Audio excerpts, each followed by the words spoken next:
Hi everybody, Huples Cat. Doing a mini bug out today because I'm testing out new shoes, so I'm not going that far and I'm a bit time compressed. And mostly I'm bugging out to get away from Kitty because she's been finished a painting job and she's done a great job, and now she's running around trying to clean everything and it's driving me crazy.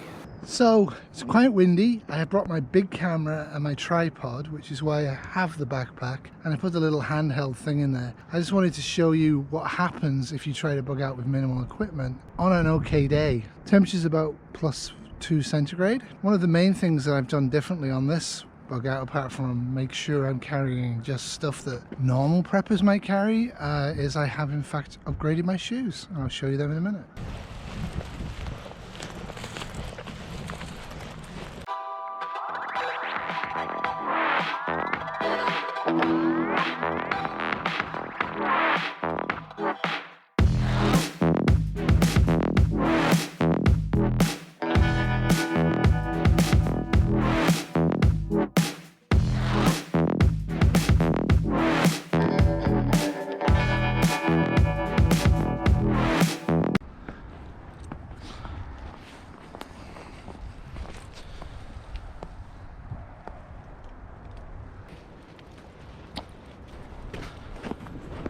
So I think the GoPro's overheating, and last time I used it was after about a year of not using it, and it was to film Ivy going nuts, and we missed it all. Great film, but anyway, it didn't come out. So I've gone about a mile, and as I say, I'm carrying a pack, basically because I wanted to bring backup camera equipment, a tripod, and my Luminex, because I don't trust this thing. Very happy with the shoes. I upgraded my shoes. I used work shoes in the first bug out, quite painful, would not have done day to day. Then I upgraded to an old pair of trail runners, which were cheap and well past their life, and they were fine. They got very, very wet. So what I did was I upgraded to a pair of shoes.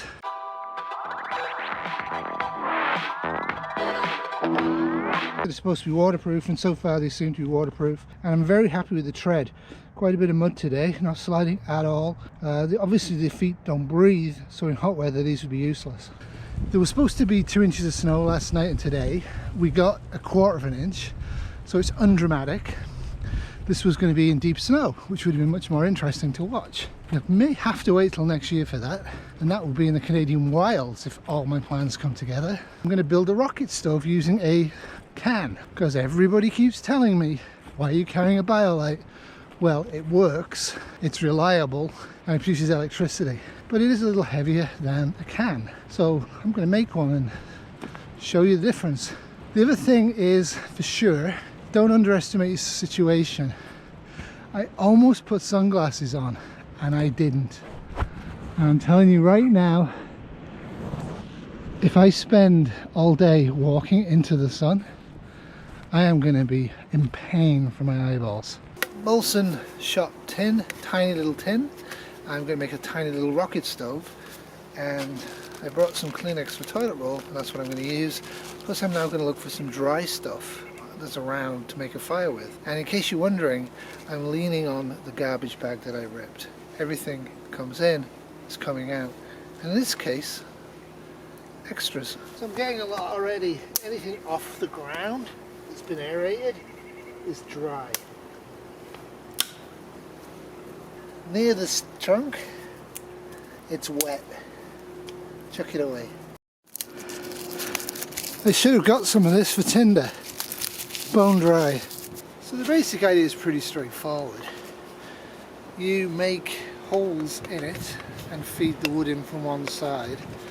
So first off, this already has a hole, so I'll use that. And make an entry hole.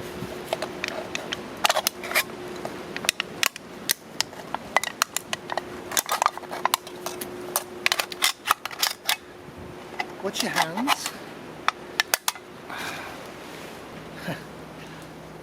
I knew I brought these for a reason.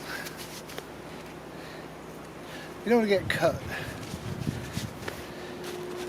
You don't want any sort of an injury, you want to be very careful. So that's what I now have. I want to get plenty of air in the back.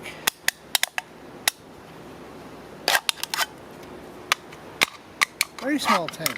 You'd be much better off using a bigger tin, but this is what I found. Use this for one of these. Mostly in this sort of scenario, signalling, you could, I think, boil water, but it would take you forever. And I'm just widening the top of it. It's not going to be pretty. Thing is though, will it work? We shall see. That is the Huples Cat rocket stove.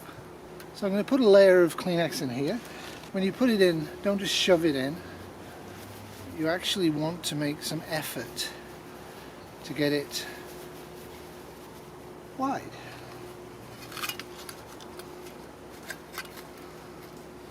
So I'm actually going to put 2 pieces in, and then I'll start feeding it the wood. You can feed from the top or from the side, depends how you feel. Alright, proof is in the pudding. Matches.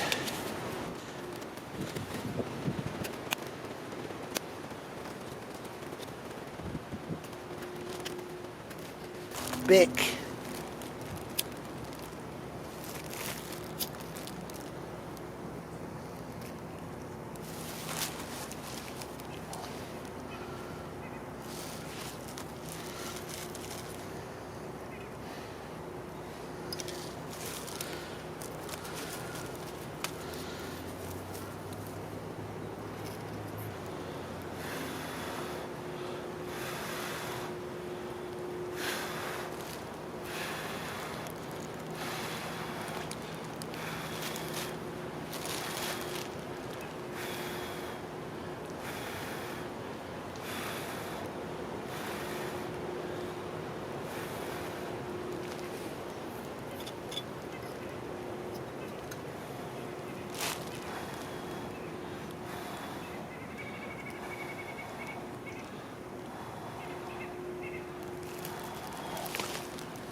So get a much bigger tin, or better yet carry a propane tiny camping stove, or like I do, a somewhat heavier but very durable BioLite stove. Found items aren't the greatest. Little tiny rocket stoves have got tinier utility. Sure, if conditions are right and you spend half an hour to an hour on it, you could probably boil a cup of water. That's woefully inadequate. Remember, in a bug out or a get home situation, you want to get home or get away as fast as you can. You don't have time to start boiling cups of water to drink. Use tablets, use a life straw, use whatever you want to use. Make sure that you can get water, you can process water safely for everything in your area, and you can get out as fast as you can. Faffing around, building fires to make water drinkable is not ideal in any condition of bug out or get home I can possibly think of. And if you are having to do that because of where you live, I would definitively go with a propane gas stove. Up here I go with my BioLite because I love my BioLite and I have a ton of wood. And I like the electricity it produces. On a serious note, I would like to say goodbye to Bill Melton. Great chap, one of the few gentlemen actually on the YouTube channel known for making fires and making friends. And apparently, I believe that he has died. And I feel hugely sorry for his family and his extended family on YouTube. And I hope and pray for him that he found peace in his last few hours, because to be in hospital right now is not great. Well, hello, friends and family, brothers and sisters. Here I am again. We not promised tomorrow. We only promised today. If you tell somebody you love them, don't have no regrets. It don't make you right in the argument or them right in the argument. It really don't. It just means that, hey, if something was to happen to you, I don't want to have no regrets of not telling you I love you and get hung up in that mess. I love each and every one of you.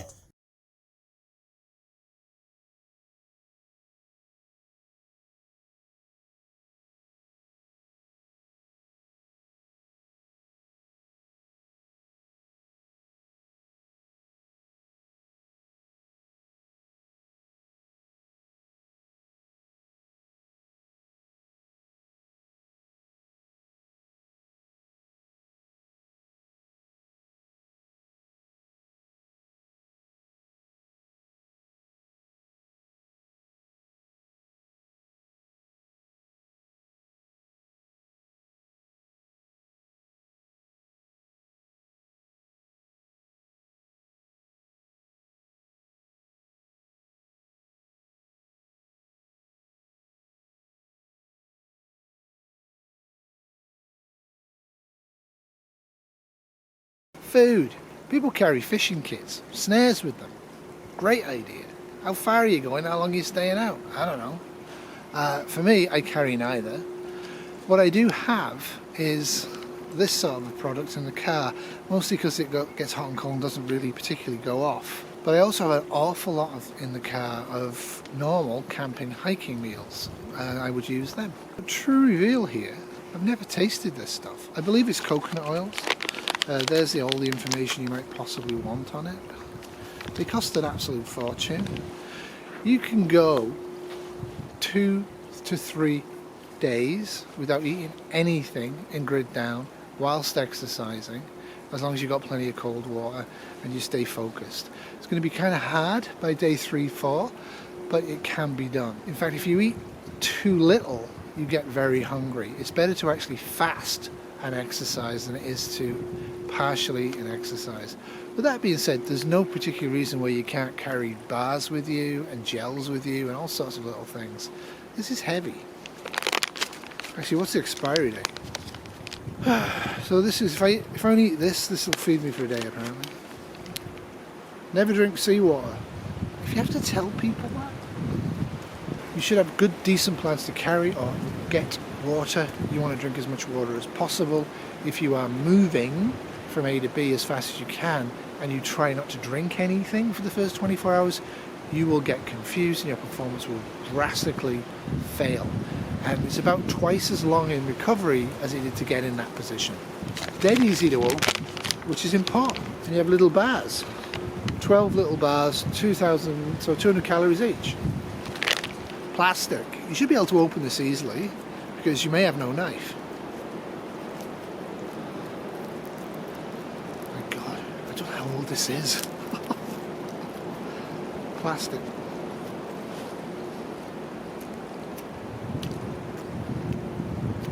Like a stale biscuit. I suspect this is not fresh.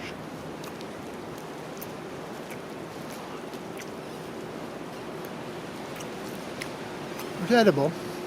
Doesn't taste fresh. I'm going to leave the rest of it. Can I see anything I could use as an emergency shelter? Oh. What's that? Day 167 of my bug out. Something like this works quite well. The prevailing wind's coming this way, so I would get some wood and I would actually build a screen there, and I would get a lot of garbage bags, fill them full of leaves, and line the bottom of this, and it's going to create a dome inside of garbage bags covered with leaves, and I would sleep in the middle of them. I'm not going to get wet in here. If I block this, ain't gonna get windy. I do like having two ways in and out though. I really hate one way in. Here. Now I am aware of the fact in most rural areas there's not stuff like this lying around. But you never know. If you know your area and you have a look at what's there, you'll be surprised what you'll see.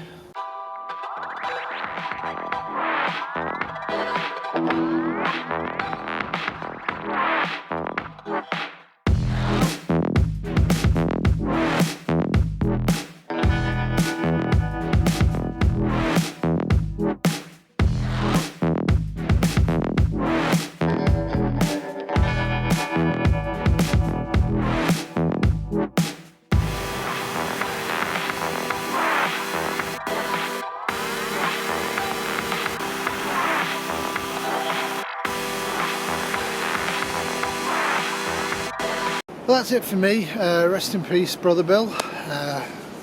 Hope you found peace at last. Anyway, death comes to us all. And that's it for me. Have a great week. Hug and kiss the ones you love.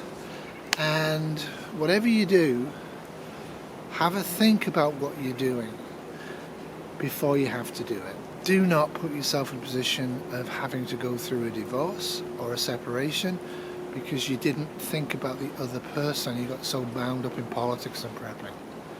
Remember, there are other people in your life and you need to think about them as hard as you often think about yourself and about prepping. Toodles.